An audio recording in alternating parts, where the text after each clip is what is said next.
Good morning, सुप्रभात दोस्तों। हमारे परिवार नोबल नेचर आरएस में आपका हार्दिक स्वागत और अभिनंदन अभिव्यक्त किया जाता है। आज की मोटिवेशन लाइन है, दौलत तो विरासत में मिल जा सकती है लेकिन पहचान अपने दम पर ही बनानी पड़ती है। दोस्तों, जीवन में देखना, दौलत तो विरासत में मिल सकती है लेकिन पहचान दोस्तों खुद के दम पर मिलती है। इसलिए संघर्ष करते रहो दोस्तों, उठो जागो और तब तक मत रुको दोस्तों, जब तक आपको अपने लक्ष्य की प्राप्ति नहीं हो जाए। इसी मोटिवेशन कोट के साथ आज के वीडियो का स्टार्ट करता हूं दोस्तों। अगर अच्छा लगे और आपके जीवन में फायदा पहुंचाए तो इसको लाइक, कमेंट और शेयर करना मत भूलना दोस्तों। देखने का पैसा नहीं लगता दोस्तों, कम से कम इसको खोल करके एक बार पूरा देखने का प्रयास करें। अगर आपको इसमें कुछ गुंजाइश हो सुधार करवाने की तो आप कमेंट करें दोस्तों। आपकी हर एक कमेंट पर मेरे द्वारा एक्शन लिया जाएगा दोस्तों। आज का वीडियो स्टार्ट करता हूं दोस्तों। कल मैंने राजस्थान के बांध आपको पढ़ाए थे और राजस्थान के बांध और उनके जिले बता दिए थे, लेकिन आज मैं एक मैप लेकर आया हूं, उसमें आपको जूम करके बताऊंगा कि किस जिले में कौन कौन से बांध है। तो सबसे पहले चर्चा करूं दोस्तों मैं अपने जयपुर जिले की। जयपुर जिले में कौन कौन से बांध है दोस्तों, ये रहा आपका जयपुर जिला। ये रहा दोस्तों आपका जयपुर जिला और जो अपनी राजधानी है, यहाँ पर कौन कौन से बांध है दोस्तों। यहाँ पर बांध है रामगढ़ बांध, इसके अलावा कानोता बांध है, इसके अलावा जमवारामगढ़ बांध है, इसके अलावा मूलर बांध है और छापरवाड़ा बांध है दोस्तों जयपुर जिले में। उसके बाद दूसरे नंबर पर बात करूं तो तालाब शाही बांध, ताल छापर बांध आपको विदित तो होगा दोस्तों, चूरू जिले में है और चूरू जिले में ही ताल छापर अभ्यारण्य है दोस्तों, जो कृष्ण मृग के लिए जाना जाता है। उसके बाद की बात करूं तो दोस्तों तीसरा जिला है दौसा। और दौसा में कौन कौन से बांध है। दौसा में दोस्तों माधो सागर बांध, इसके अलावा कान काला कोह बांध, इसके अलावा झिलमिल्ली बांध दोस्तों, झिलमिल्ली बांध। उसके बाद में तीसरे जिले की बात करो अलवर की, तो अलवर में है दोस्तों जय अलवर में है अलवर में है दोस्तों जय सागर बांध, जय समंद बांध, देवली बांध, इसके अलावा भांगला बांध, इसके अलावा मनसा सागर बांध।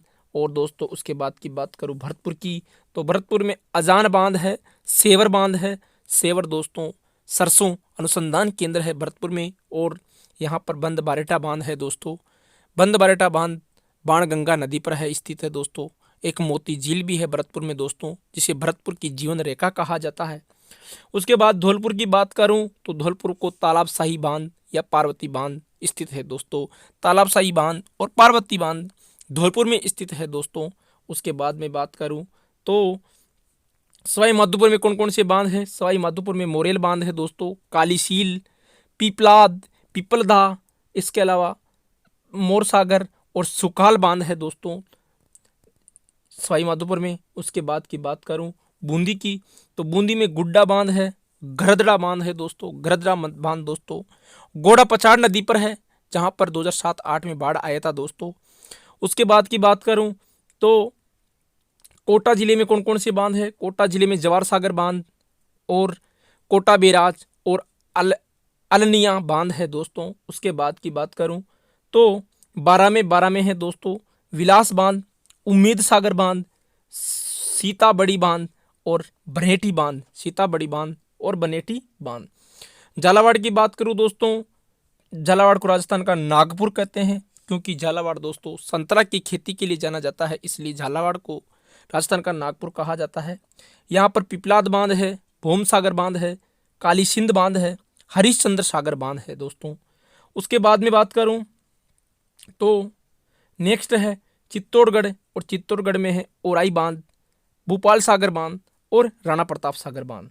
ओराई बांध, ओराई बांध, भोपाल सागर बांध और राणा प्रताप सागर बांध। उसके बाद की बात करूं तो प्रतापगढ़ में कौन कौन से बांध है। जाखम बांध है प्रतापगढ़ में एकमात्र। बांसवाड़ा की बात करूं तो यहाँ पर माही बजा सागर बांध है। अगर आपको बात विदित तो हो दोस्तों भीलवाड़ा का बांध, तो भीलवाड़ा में है आपका मेज बांध, खारी बांध।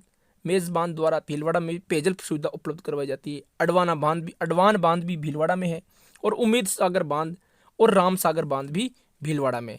इसके बाद उदयपुर की बात करूं तो वाकल बांध उदयपुर में है, वाकल बांध उदयपुर में है दोस्तों। पाली की बात करूं तो पाली में जवाई बांध है। जालोर की बात करूं तो जालोर में एक तो भांटल बांध है, एक पादरा टैंक है और एक भोखली बांध है।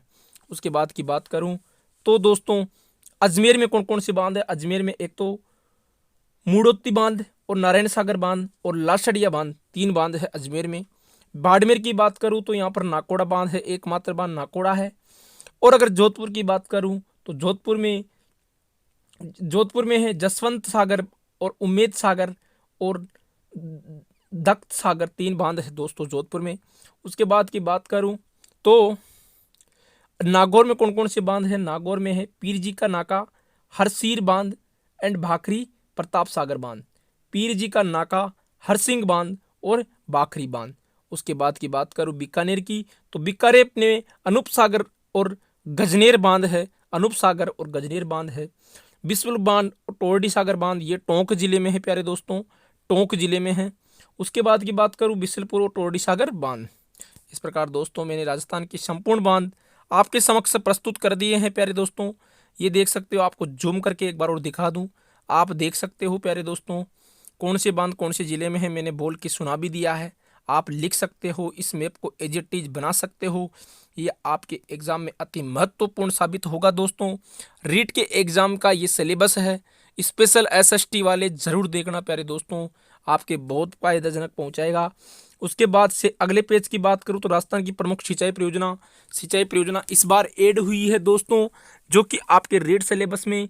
और सिंचाई परियोजना में परिभाषा की बात करूं तो वर्षा के अभाव में भूमि को कृत्रिम तरीके से जल पिलाने की क्रिया को सिंचाई कहा जाता है।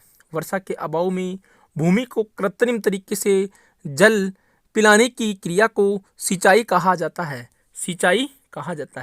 राजस्थान में सिंचाई की आवश्यकता क्यों है?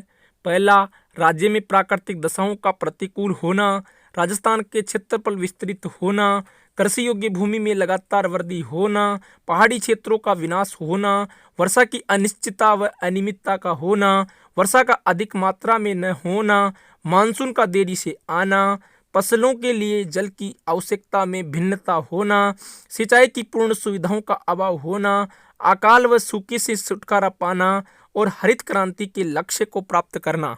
इसके बाद में राजस्थान में सर्वाधिक सिंचाई के साधन, पहला कुआं और नलकूप, नहर और तालाब। कुएं और नलकूप के द्वारा 69.88% सिंचाई की जाती है, नहर के द्वारा 28.86% सिंचाई होती है, तालाब के द्वारा 1.26% सिंचाई होती है। इसके बाद की बात करूं, सर्वाधिक कुओं द्वारा सिंचाई जयपुर में होती है, सर्वाधिक नहर द्वारा सिंचाई पश्चिमी राजस्थान में होती है और सर्वाधिक तालाब द्वारा सिंचाई दक्षिणी राजस्थान में होती है, क्योंकि दक्षिण राजस्थान में हाड़ौती के पठार पर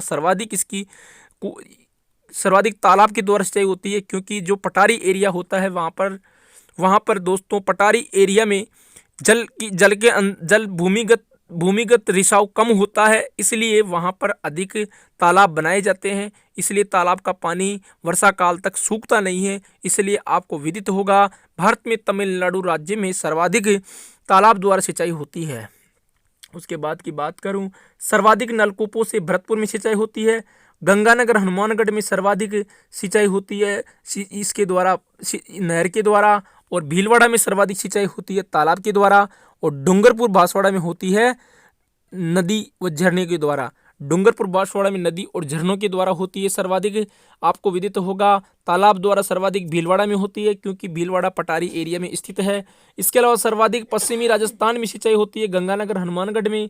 सर्वाधिक कुओं द्वारा सिंचाई होती है जयपुर में, आपको विदित होगा। सर्वाधिक नलकूपों भरतपुर में होती है।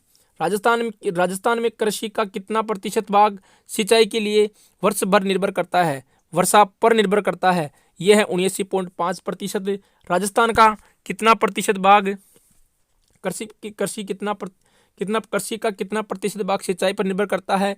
वो है 70.5%। राजस्थान की कृषि का कितना प्रतिशत भाग सिंचित है? 29.5%। राजस्थान में शुद्ध बोया गया कृषि योग्य क्षेत्रफल कितना है? 70%। राजस्थान में कृषि कार्य में लगी जनसंख्या 70%, भारत में 58%। सिंचाई परियोजनाएं 3 भागों में बांटा जा सकता है, पहला लघु सिंचाई, दूसरा मध्यम सिंचाई परियोजना और तीसरी वृहद सिंचाई परियोजना। लघु सिंचाई में 2000 हेक्टेयर से कम होती है, मध्यम सिंचाई में 2000 से 10,000 हेक्टेयर होती है और वृहद सिंचाई में 10,000 हेक्टेयर से अधिक कृषि भूमि को सिंचित किया जाता है। राजस्थान में सिंचाई के लिए पूर्व में और वर्तमान में। पूर्व में फव्वारा पद्धति, उपरोक्त दोनों तकनीक इजराइल से प्राप्त की गई है। एक तो पूर्व में फव्वारा पद्धति और एक वर्तमान में बूंद बूंद सिंचाई परियोजना। दो तरीकों से राजस्थान में सिंचाई की जाती है। एक फव्वारा पद्धति है जो कि पहले की पद्धति थी, और आजकल जो नई पद्धति आई है वो बूंद बूंद सिंचाई परियोजना है। इन दोनों पद्धतियों तकनीकियों का इजराइल से ग्रहण की गई है। उसके बाद में बात करूं, आगोर, बांधों के चारों ओर मिट्टी की मेड़बंदी आगोर कहलाती है। बांधों के चारों ओर मिट्टी की जो मेड़बंदी होती है उसे आगोर कहा जाता है दोस्तों।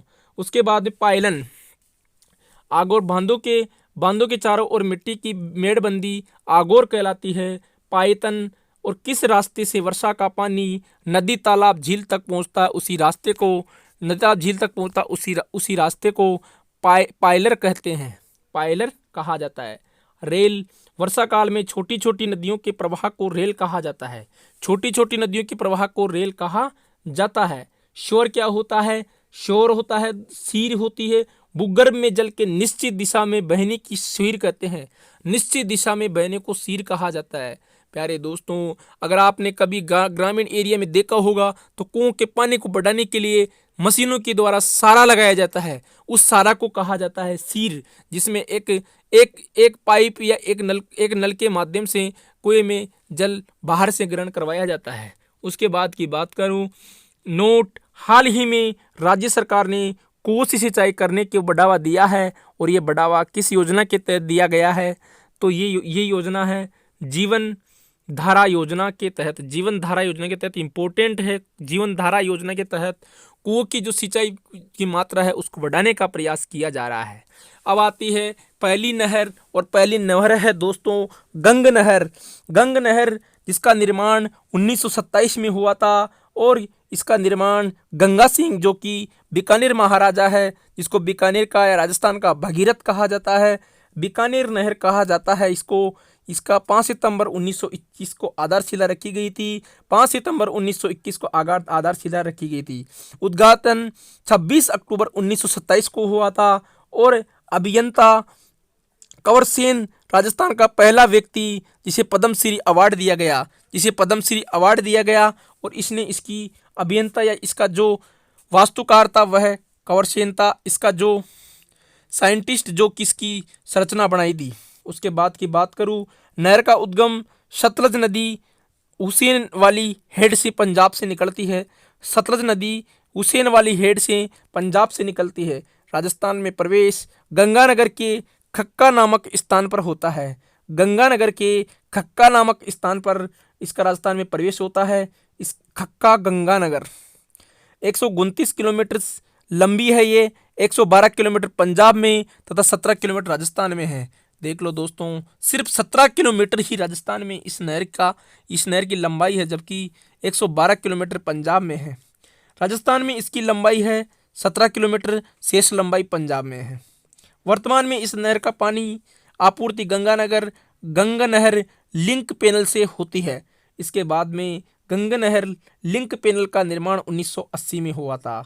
गंगा नहर लिंक पैनल ये हरियाणा के लोहगढ़ के पास इंदिरा गांधी नहर से निकाला गया है। इसे राजस्थान में गंगानगर में साधुवाला नामक स्थान पर जोड़ा गया है। उसके बाद में गंगा नहर लिंक चैनल का उद्देश्य है गंगा नहर को पानी की आपूर्ति करवाना। गंगा नहर लिंक चैनल मतलब गंगा नहर को पानी की आपूर्ति करवाना। विशेषता है राजस्थान की प्रथम वृहद सिंचाई परियोजना थी। ये आज़ादी से पहले बनाई गई थी। सर्वाधिक लाभान्वित जिले हैं इसके गंगानगर, गंगानगर की शिवपुरी और जोरावरपुर और पदमपुर और रायसिंह और नगर एंड स्वरूप नगर होती हुई अनूपगढ़ तक जाती है। इसके बाद इस नहर की उपशाखाएं बताऊं तो इसकी उपशाखाएं हैं कलशला एक कोड है, और उपशाखा का नाम है क यानी करणी माता। दूसरा ल यानी लक्ष्मी नारायण। तीसरी स है श्यामल समीक्षा। चौथी ला है लालगढ़। ये 4 इसकी नहरें की उपशाखाएं हैं। करणी, क यानी करनी, लक्ष्मी नारायण लय, स यानी श्यामल, समीक्षा और ला यानी लालगढ़। उपरोक्त सभी शाखा बीकानेर जिले में है। अब इसके अलावा बात बताऊं आपको तो इसकी कुछ शाखाओं का मैंने एक डायग्राम भी प्रस्तुत किया है। वो डायग्राम है दोस्तों, उस डायग्राम में लिखा हुआ है, इसको जूम करके दिखाता हूं आपको। व्यास नदी से और सतलज नदियां, दो नदियां आ रही है। हरि के बैराज है, बांध बनाया गया है सतलज नदी पर, जो कि व्यास इसमें आकर मिल जाती है। दोनों का संगम पर एक बांध है हरि के बैराज। हरि के बैराज से IGNP निकाली गई है और एक सतलज नदी पाकिस्तान की साइड चली जाती है और हरि के बैराज से एक IGNP इंदिरा गांधी नहर आ जाती है और खक्का गांव गंगानगर में प्रवेश करती है। ये आपको विदित होगा कि गंगा नहर खक्का गांव गंगानगर में प्रवेश करती है। शिवपुर, रायसिंह नगर, पदमपुर, उसके बाद रायसिंह नगर अनूपगढ़ तक जाती है और यहाँ पर इसकी 4 उपशाखाएं निकल जाती है। एक करणी उपशाखा, एक लक्ष्मी नारायण उपशाखा, एक श्यामल उपशाखा और एक समीक्षा उपशाखा और एक लालगढ़ उपशाखा। दोस्तों आप इस एक डायग्राम से भी गंगा नहर को समझ सकते हो और गंगा नहर भी वहीं से निकलती है जहाँ से इंदिरा गांधी नहर निकलती है। इसके बाद में बात करूँ तो नेक्स्ट है दोस्तों, नेक्स्ट है इंदिरा गांधी नहर। इंदिरा गांधी नहर के बारे में आपको बताऊं तो इंदिरा गांधी राजस्थान नहर के नाम से भी जाना जाता था। इसको पहले राजस्थान की मरुगंगा भी कहा जाता है, मरुस्थल की जीवन रेखा भी कहा जाता है और इसके अलावा इसका आधार गंगा नहर से प्रेरणा मिली थी इसमें।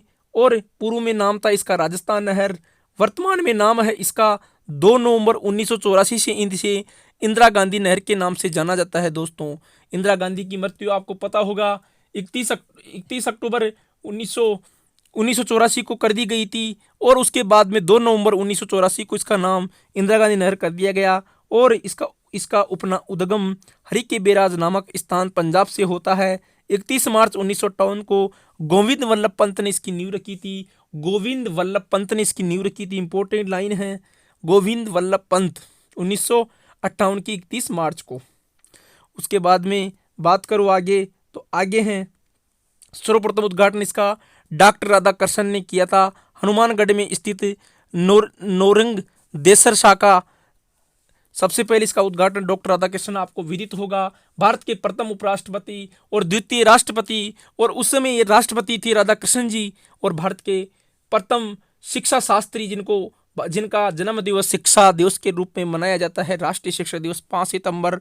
उन राधाकृष्णन जी के द्वारा हनुमानगढ़ में स्थित नौहर देसर शाखा 11 अक्टूबर 1961 से पानी छोड़कर किया था इसका उद्घाटन। इसका सर्वप्रथम उद्घाटन देख लो दोस्तों, भारत की दूसरी राष्ट्रपति जिनके द्वारा 11 अक्टूबर 1961 को इसमें पानी छोड़ा गया था हनुमानगढ़ के नौरंग देसर में, और इसका उद्घाटन किया गया था। राजस्थान में इस नहर का प्रवेश आपको विदित होगा मसीतावली हेड हनुमानगढ़ से होता है। मसीतावली हेड हनुमानगढ़ से इसका उद्घाटन होता है और इस नहर का अंतिम छोर पता है आपको कहाँ होता है, गडरा रोड बाड़मेर में होता है। इस नहर में लिफ्ट नहरें भी 7 निकाली गई है। इस नहर का कुल लंबाई 649 किलोमीटर है दोस्तों, 649 किलोमीटर है। आपको एक डायग्राम प्रस्तुत किया जा रहा है, इस डायग्राम को जूम करके दिखाता हूँ कौन कौन सी नदियाँ और कौन कौन सी लिफ्ट नहरें हैं इसकी, तो आपको विदित होगा दोस्तों। इधर आ रही है रावी नदी हिमाचल से, सतलज नदी आ रही है पंजाब से, और उधर से आ रही है व्यास नदी, तीनों का संगम है हरि के बैराज से, और वहाँ से निकाली जाती है हमारी IGNP। और इसका पहली जो शाखा है इसकी आपको विदित होगा लेफ्ट हैंड पर वो रावतसर शाखा है। उसके बाद की बात करूँ, रावतसर के बाद में कुंभा, फिर कुंभाराम आर्य लिफ्ट नहर है जिसे पुराना नाम गंदेली साहब लिफ्ट नहर भी कहा जाता है। फिर तीसरे नंबर पे कंवरसेन लिफ्ट नहर आती है। चौथे नंबर पे पन्नालाल बारूपाल लिफ्ट नहर आती है, गजनेर लिफ्ट नहर भी कहा जाता था इसको पहले। वीर तेजाजी लिफ्ट नहर 5वें नंबर पे आती है। डॉक्टर करणी सिंह लिफ्ट नहर 6ठे नंबर पर आती है। जंबेश्वर लिफ्ट नहर 6ठे नंबर पे आती है और जयनारायण व्यास लिफ्ट नहर 7वें नंबर पर आती है। इस प्रकार 7 लिफ्ट नहरें एक बार और जूम करके दिखाऊं।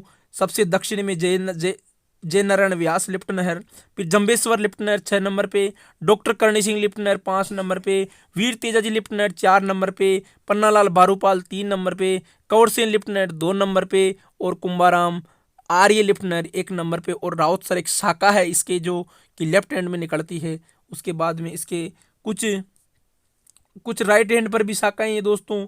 सूरतगढ़ शाखा, अनूपगढ़ शाखा, पुंगल शाखा, दाहो शाखा, चारणवाल शाखा, इसके अलावा शहीद बीरबल शाखा, इसके अलावा शहीद बीरबल शाखा, इसके अलावा दी दी दीघा शाखा, मोहनगढ़, और इसके अलावा सागरमल गोपा शाखा और लीलन उपशाखा। इस प्रकार प्यारे दोस्तों मैंने आपको एक डायग्राम के थ्रू अच्छे तरीके से, इससे बेस्ट अगर आपको कोई समझाए तो बताना दोस्तों, मुझे जरूर कमेंट करके कमेंट बॉक्स में।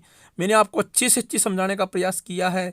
आप आराम से इसको जूम कर करके इस चित्र को एज इट इज बना करके, और आप इनको रटने की बजाय इनको एक सीक्वेंस में याद कर सकते हो दोस्तों। यहाँ से आपको 1% 101% मिलने की संभावना है इंदिरा गांधी नहर में। प्यारे दोस्तों अब आगे बढ़ता हूँ, इसमें सारा नक्शे के साथ बताया गया है। उसके बाद की बात करूँ तो उसके बाद में इंदिरा गांधी नहर की परियोजना को निगमित बहाव के लिए किए गए उपाय क्या क्या है।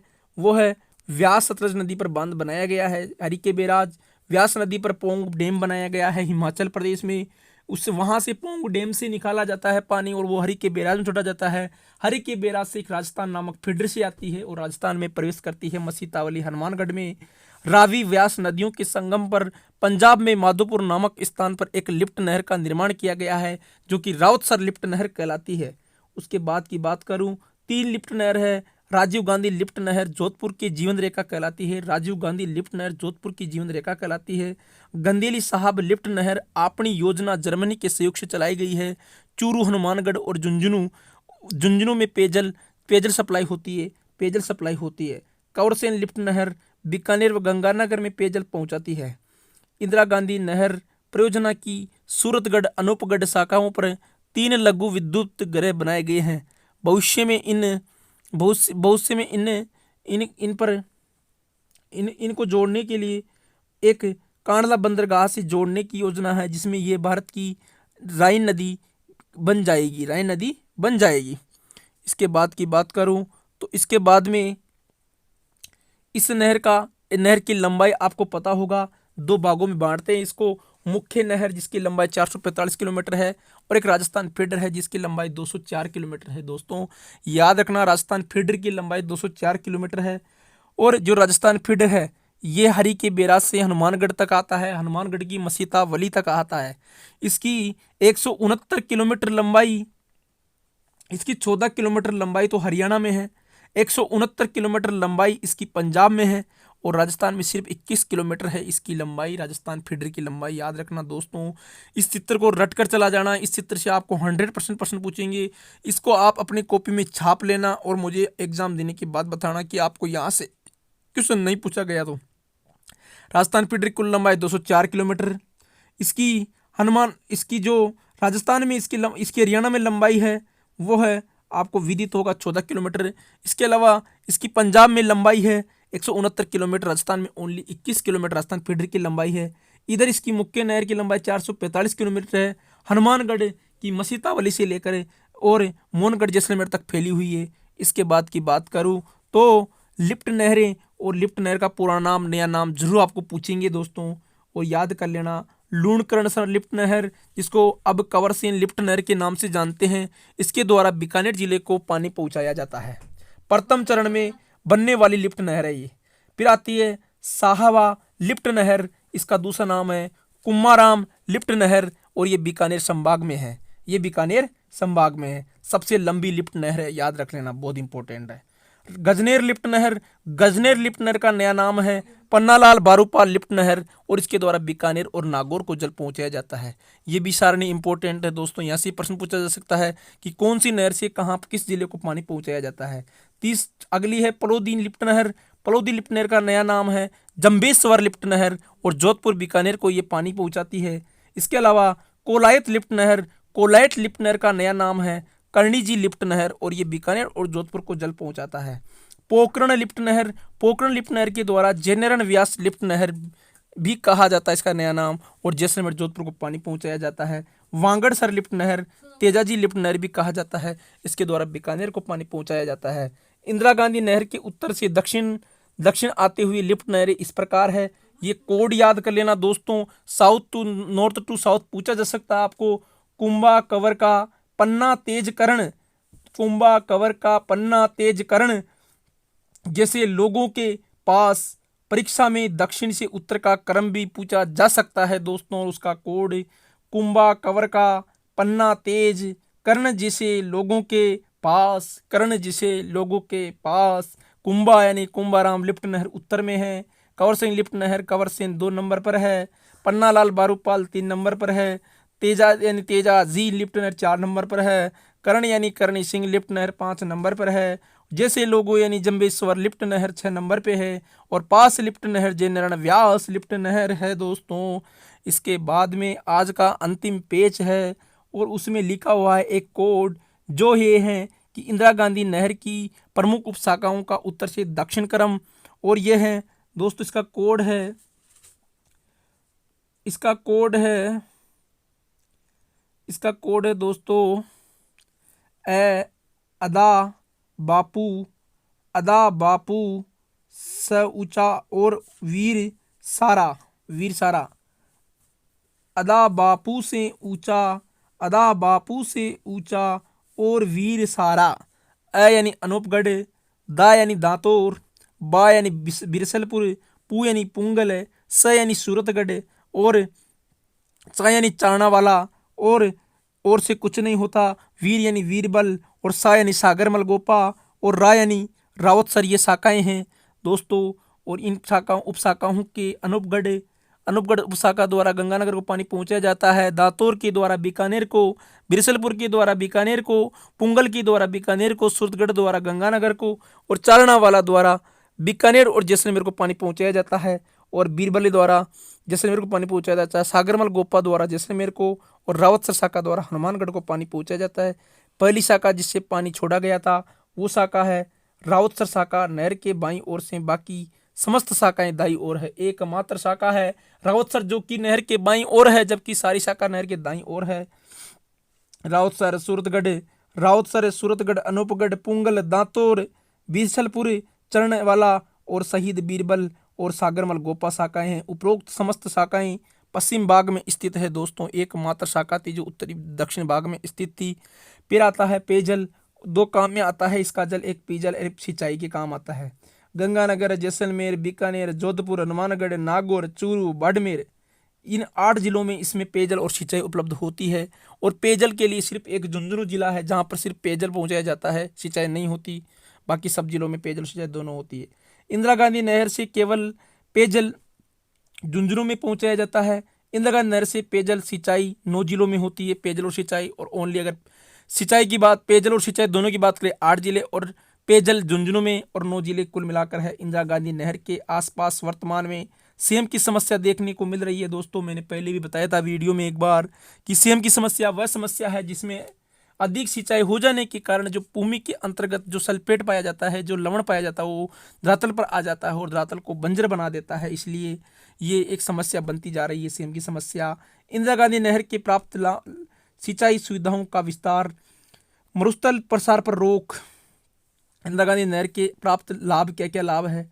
पहला लाभ है सिंचाई सुविधाओं का विस्तार, दूसरा लाभ है मरुस्थल प्रसार पर रोक, तीसरा है फसलों के प्रारूप में बदलाव, चौथा पर्यटन का विकास, पांचवा इस क्षेत्र का समग्र विकास, छठा है खनिज दोहन में वृद्धि, सातवां है सिविल क्षेत्र विकास कार्यक्रम, आठवां है प्रचुर मात्रा में जल की उपलब्धता, नौवां औद्योगिक विकास की संभावनाएं बढ़ना, कृषि उत्पादन में वृद्धि, 10वां है रोजगार में वृद्धि, 11वां है मानव बसौड़ वृद्धि, 12वां है सरकारी आय में वृद्धि, 13वां है विद्युत उत्पादन में वृद्धि और राष्ट्रीय अहम भूमिका निभाती है ये।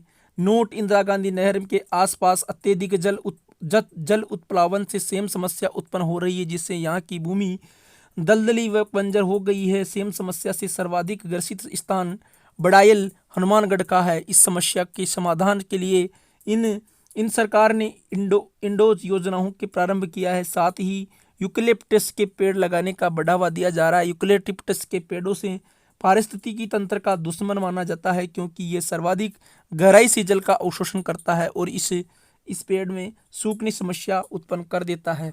इस प्रकार आज का जो कहानी है दोस्तों समाप्त होती है यहीं पर दोस्तों। आज की जो कहानी है उसका अंत में एक इंदिरा गांधी नहर के चित्र से करना चाहूँगा दोस्तों, और आप इस इंदिरा गांधी नहर के चित्र को एंड में ज़रूर देखना दोस्तों। ये चित्र इस वीडियो की शोभा बढ़ाएगा दोस्तों। इस चित्र को अगर आप रट कर जाओगे तो दोस्तों आपको किसी भी पटवार का दे लो, रीट का दे लो, आपको बहुत महत्वपूर्ण होगा, बहुत लाभ देगा दोस्तों। और अंत में यही कहना चाहूँगा दोस्तों, जब तक जिए सुख से जीवे।